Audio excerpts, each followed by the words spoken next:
Oi, queridos alunos. Hoje vamos continuar nosso assunto de citologia, né? Mais especificamente de membrana plasmática.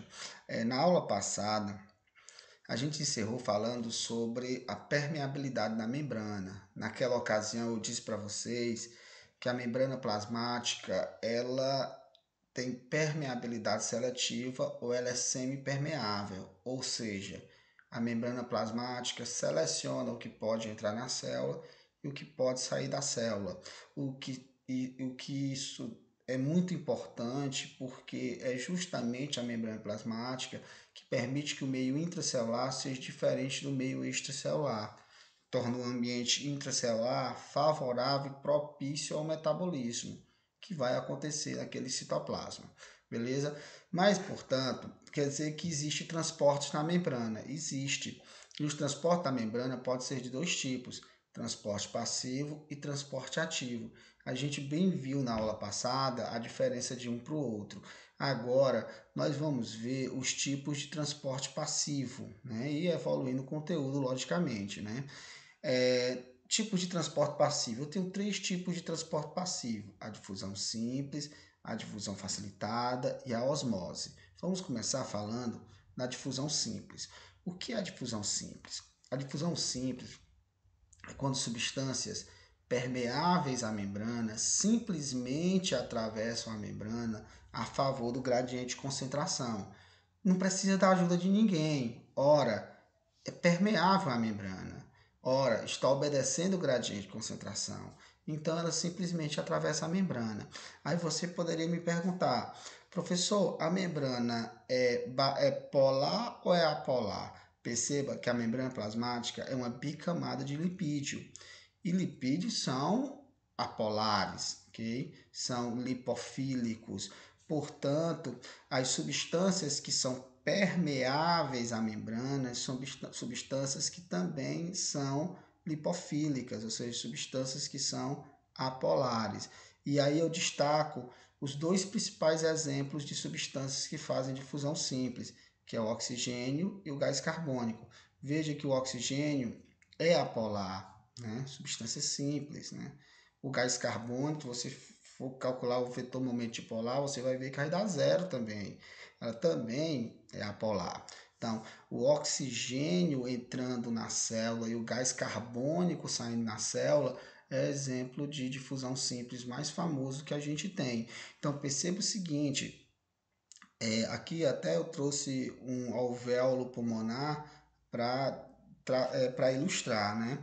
Então, perceba que no interior das células, né, vai ter pouco oxigênio. Então, o oxigênio vai sair de onde tem mais dele, no ambiente externo à célula, para o interior da célula, porque lá no interior da célula tem pouco oxigênio. Então, está de onde tem mais para onde tem menos, obedecendo o gradiente de concentração, e ela vai simplesmente atravessar a membrana, porque ela é permeável à membrana, beleza? E o oxigênio vai ser consumido no interior das células, né? A mitocôndria, desculpa, as hemácias não é um bom exemplo disso, já que as hemácias só fazem respiração anaeróbica, né? Mas suponhamos uma célula qualquer. O oxigênio entra dentro das células e é consumido lá nas mitocôndrias e vai produzindo gás carbônico. Então, o gás carbônico vai se acumulando dentro da célula. Então, o normal é o gás carbônico de onde tem mais no interior da célula, para onde tem menos no ambiente extracelular, ok? Então, a entrada do oxigênio na célula e a saída do gás carbônico da célula é um bom exemplo de difusão simples, ok? Beleza? Outras coisas fazem difusão simples, mas esses são os dois melhores exemplos, ok? Vamos continuar?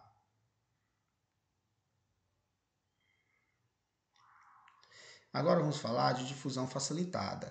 A difusão facilitada é quando a substância é impermeável à membrana, né?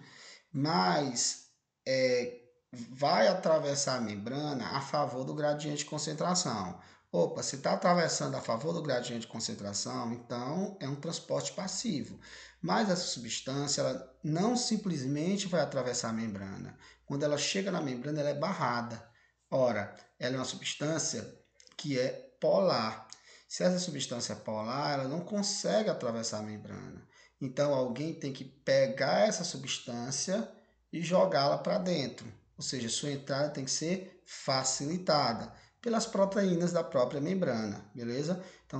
Então, a difusão facilitada é quando a substância é impermeável à membrana, dada a sua polaridade, beleza? Ou seja, uma substância que é hidrofílica, beleza? Tem sua travessia pela membrana, já que simplesmente não consegue simplesmente atravessar, tem que ser facilitada pelas proteínas de transporte, beleza? Ou pode ser proteínas canais, ok? Ou proteínas carreadoras. Então perceba que a substância não consegue simplesmente atravessar a membrana, dada a sua polaridade. Então, ela tem que entrar ou através de canais ou através de proteínas carreadoras. Então, professor, mas quem faz difusão facilitada? Então, vou citar aqui os principais exemplos: a glicose, aminoácido e os íons. Então, nossas células têm como principal substrato energético a glicose. Então, o nosso sangue leva a glicose para todos os tecidos, ok?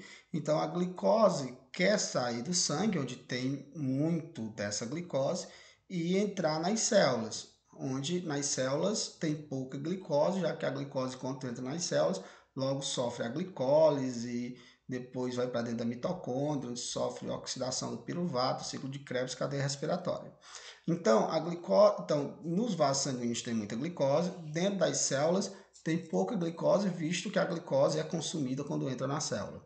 Então, ou seja, a glicose vai obedecer ao gradiente de concentração, vai ir de onde tem mais dela para onde tem menos dela.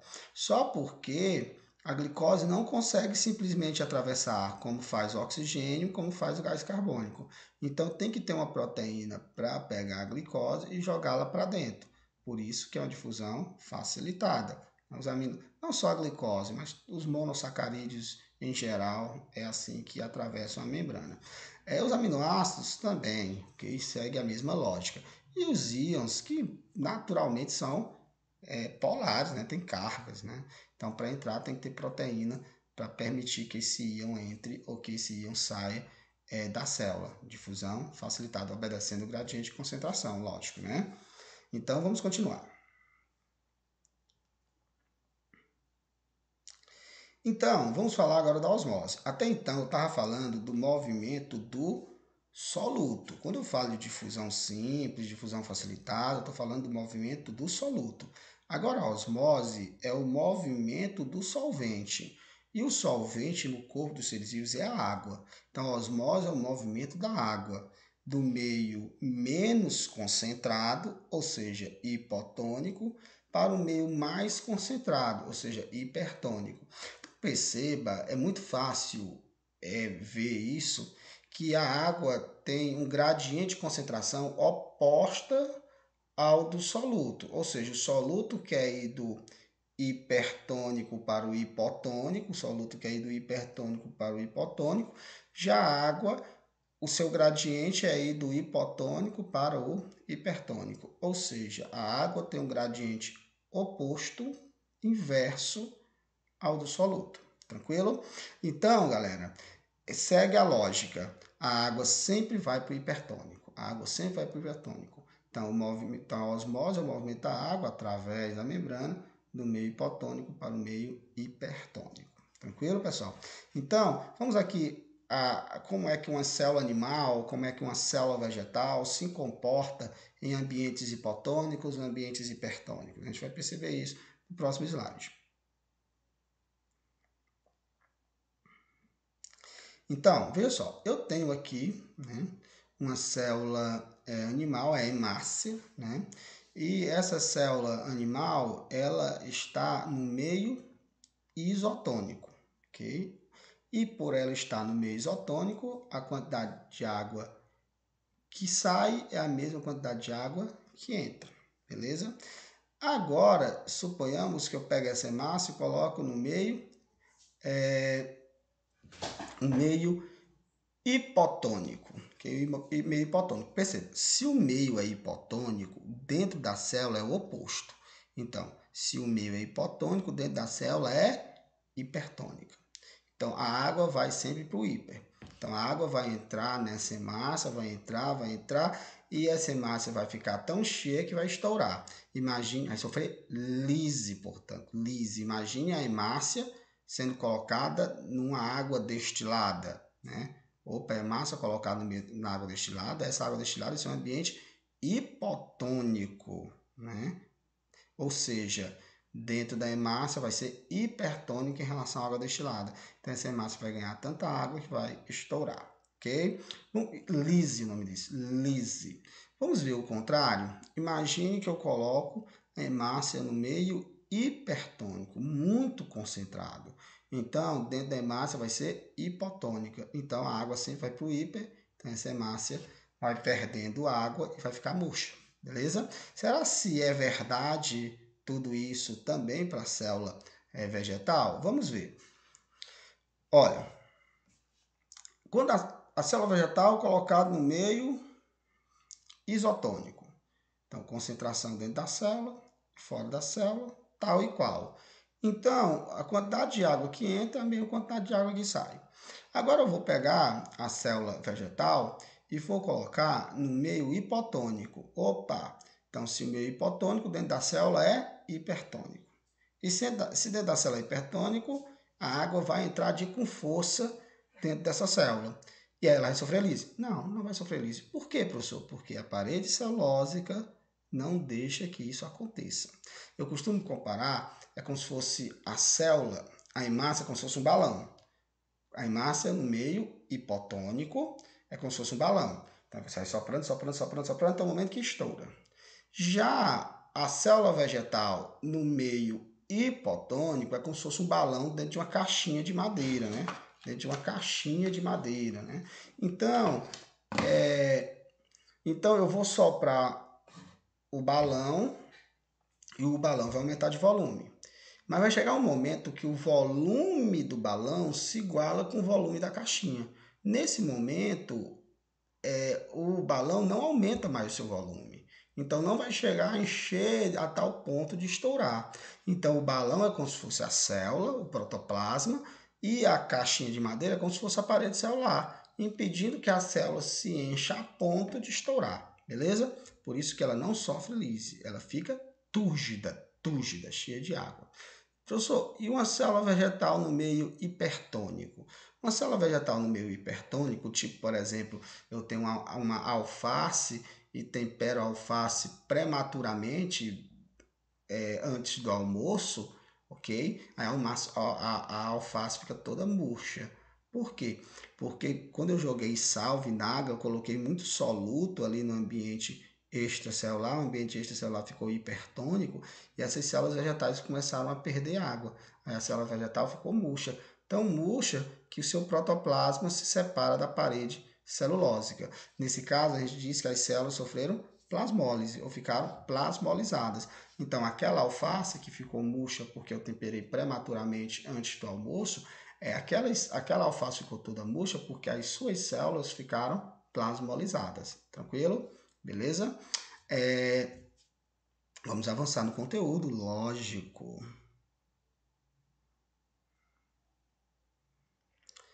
Agora vamos para a bomba de sódio e potássio. Minha imagem ficou um pouco sobreposta, mas nada que possa prejudicar a explicação. Ok? Então veja só, a bomba de sódio e potássio é o exemplo que a gente sempre traz, né, para explicar o transporte ativo. Professor, o único transporte ativo que acontece no nosso corpo é a bomba de sódio e potássio? Obviamente que não.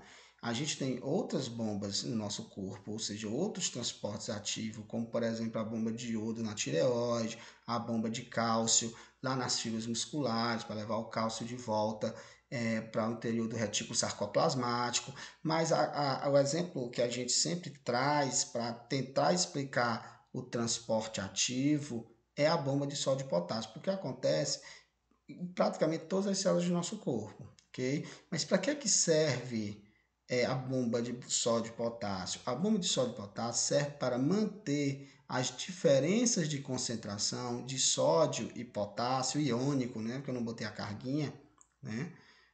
Ou seja, cátions, nos ambientes extra e intracelular.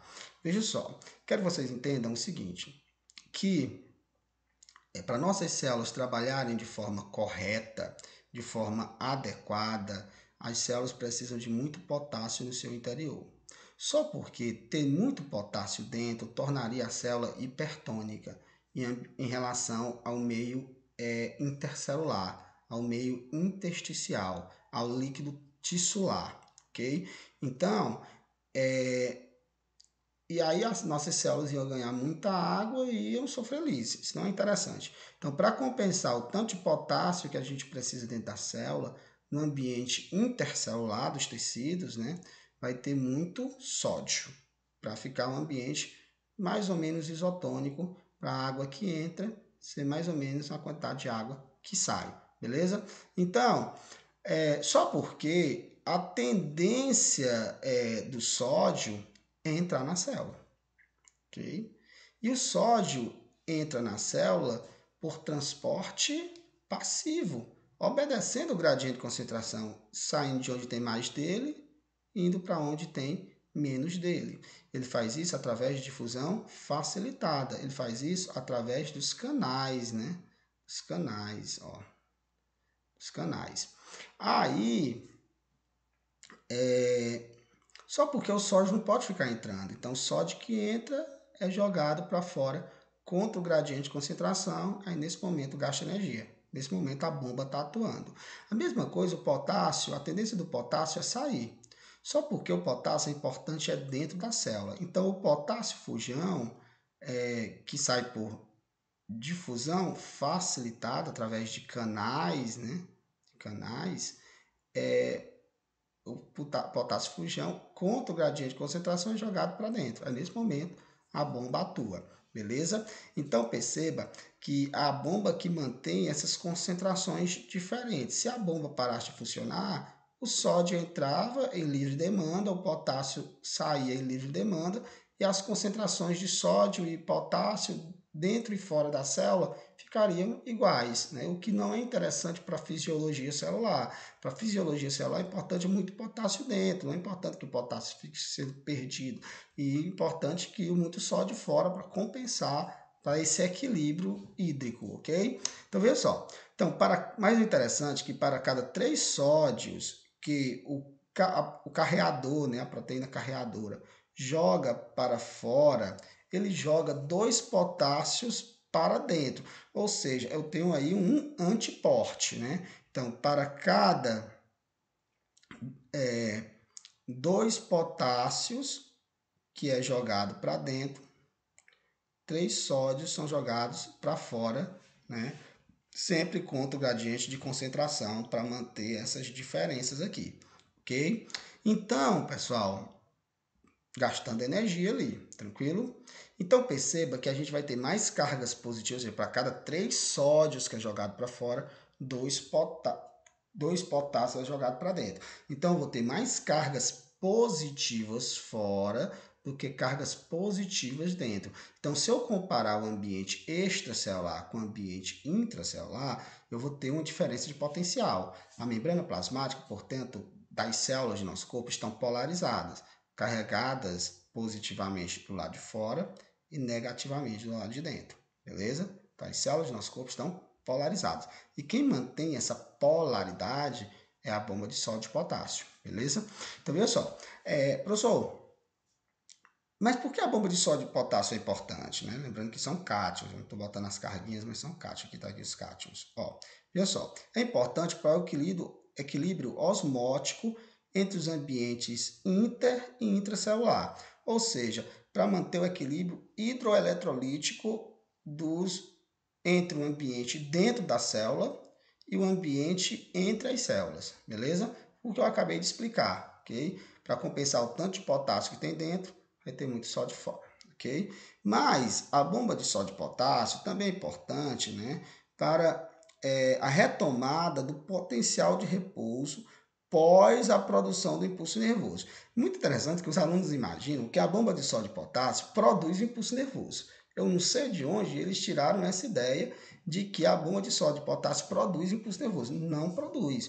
A bomba de sódio e potássio, ele faz retomar o potencial de repouso para disparar um novo potencial de ação, ou seja, um novo impulso nervoso.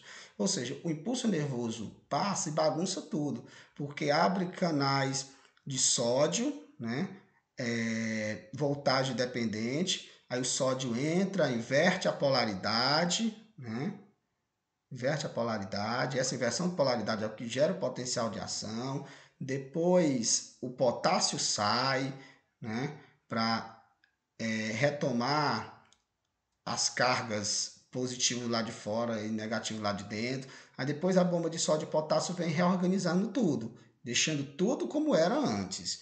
Então a bomba de sódio e potássio atua depois da passagem do impulso nervoso, ok? Depois da passagem do potencial de ação, para retomar o potencial de repouso, ou seja, a polaridade do neurônio, preparando o neurônio para o disparo de um novo potencial de ação, beleza? Mas isso a gente vai ver com calma lá em histologia, ok? Mas eu só quero que vocês lembrem disso. E também a bomba de sódio e potássio também é importante para reorganizar, né, o potencial de repouso pós a contração muscular. Porque quem dispara a contração muscular do músculo estriado é também a abertura de canais de potássio, né? Então, desculpa, canais de sódio, canais de sódio. Aí o sódio entra dentro da fibra, despolariza a fibra, isso estimula o retículo sarcoplasmático a liberar cálcio, o que faz a actina prender a miosina e deslizar uma sobre a outra, enfim. Mas depois que acontece a contração muscular, quem faz tudo se reorganizar, né, voltar ao potencial de repouso para ter uma nova contração muscular, também é a bomba de sódio e potássio. Tranquilo? Beleza? Não sei se eu compliquei um pouco, mas enfim, o que eu quero que vocês saibam, sendo objetivo, bomba de sódio e potássio, acontece em praticamente todas as células do nosso corpo, atua contra o gradiente de concentração, jogando 2 potássios para dentro, 3 sódios para fora. Ele serve para o controle hidroeletrolítico entre o ambiente intracelular e o ambiente extracelular, beleza? E ele mantém as diferenças de para isso, eles mantêm as diferenças de concentração de potássio e sódio dentro e fora da célula. E o que mais? E é isso, né? É isso, ok? É muito interessante, um conteúdo bastante interessante, bastante cobrado nos vestibulares, é bom a gente sempre estar atento. Então vamos para o próximo slide.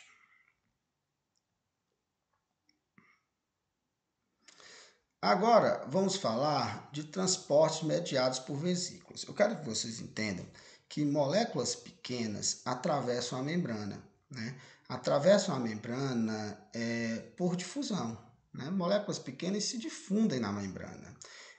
Porque são pequenas, tipo uma peneira. Imagine que a membrana é uma peneira.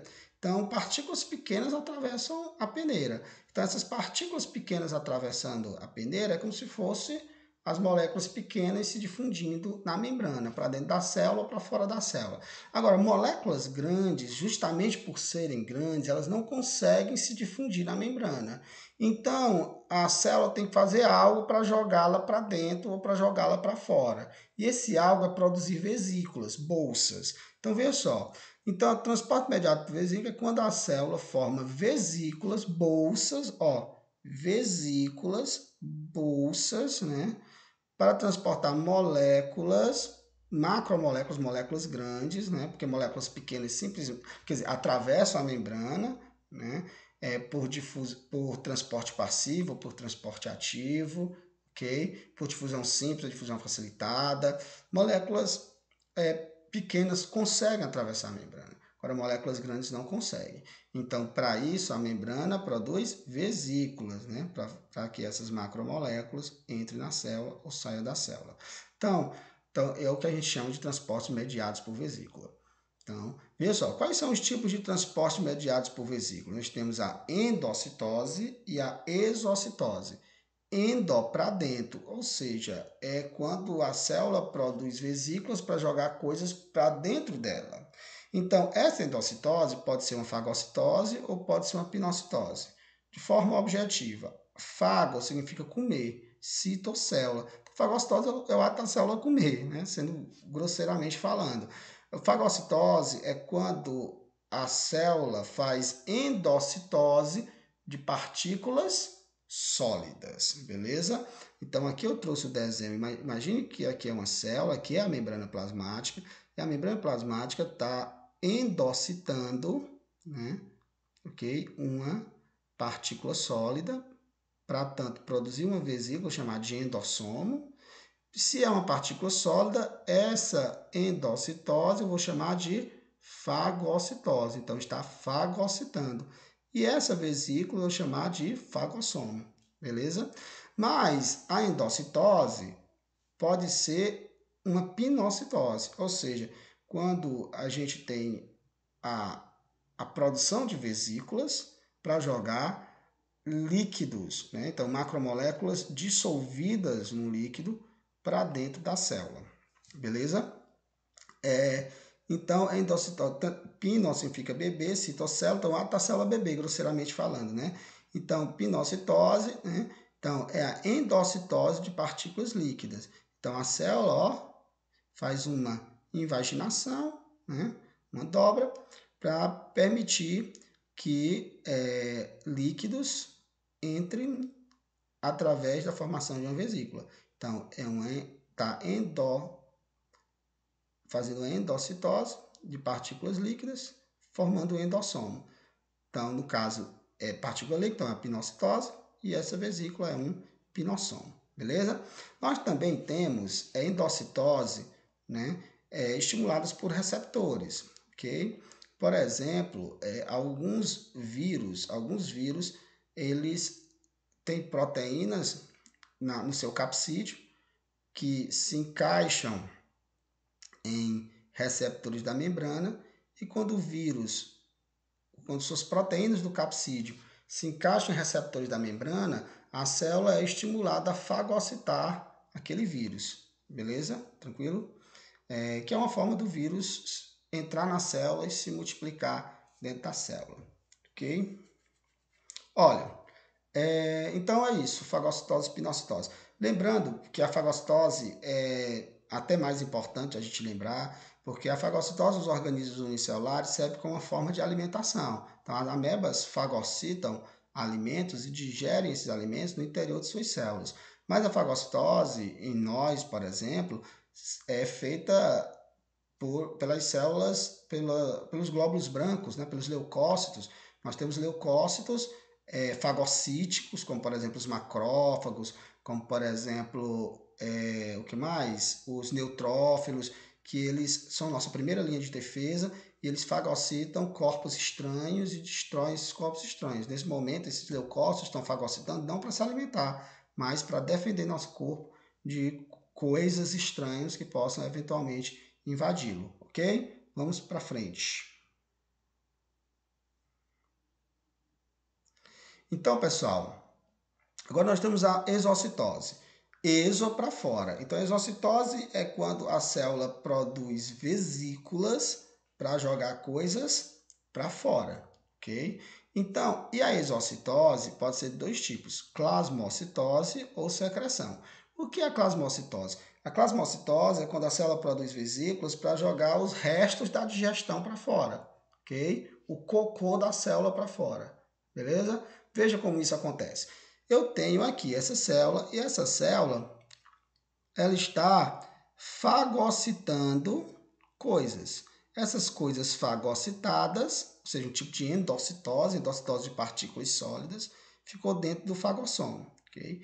Aí esse fagossomo vai se fundir com o lisossomo primário, que é uma organela cuja função é digestão intracelular, que a gente vai estudar mais na frente. Quando o lisossomo se funde com o fagossomo, se transforma, aquele se fundindo, do vacúolo digestório. Aqui acontece a digestão, a célula absorve o que ela é de interesse a ela e o que não serve ela joga para fora. Então aqui é uma plasmocitose, porque a célula está usando uma vesícula para jogar coisas para fora e essas coisas que estão sendo jogadas para fora são restos da digestão. Então, plasmocitose é a exocitose de restos da digestão intracelular. Agora, a secreção é a exocitose de substâncias úteis, né, produzidas pela própria célula. Ok, ó, veja só. Então, perceba essa situação. Nessa situação aqui eu tenho o complexo Golgiense, né? O complexo Golgiense, ela está liberando vesículas com proteínas que a célula mesmo produziu, e essas proteínas, quando for para fora, vai ter uma função em nosso corpo. Pode ser um hormônio, por exemplo, tipo a insulina. Então, nesse caso, eu tenho exocitose. Eu tenho o complexo Golgiense produzindo vesículas para jogar coisas para fora, mas essas coisas que estão sendo jogadas para fora não são o resto da digestão, mas são células produzidas pela própria, são proteínas produzidas pela própria célula, lá no retículo endoplasmático rugoso, e que vai ter uma certa serventia em meu corpo.